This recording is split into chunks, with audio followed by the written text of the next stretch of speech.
నైనా ఏమిరా? నేను లవ్ చేసిన అమ్మాయిని తీసుకొని వచ్చిన.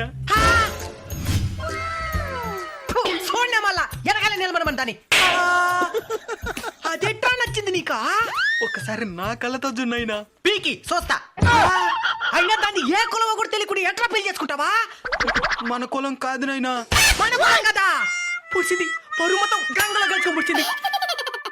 మన కులపోలంతా ఏమనుకుంటారో ఒక్కసారి ఆలోచించినావా? సరే బేబీ పద, నిన్ను మీ బంగ్లాలో వదిలేస్తాను. అమ్మాయి కోటీశ్వరరాలు.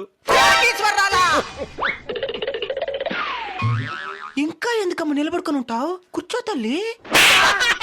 మన కులం కాదు కదా నైనా. ఈ కాలంలో కూడా ఏది కులం చూసేదే? మన కులపాలంతా ఏమనుకుంటారు నైనా? ఆ యాదవులు ఎప్పుడు ఏదో ఒకటి అనుకుంటానే ఉంటారులే. దయ్యం పని మనకే. డబ్బుంటే చాలు. కుల మతాలతో బండిలే. డబ్బులు లేకపోతేనే కులమతాలు గుర్తుకొస్తాయి. డబ్బుంటే అస్సలు గుర్తుకురా.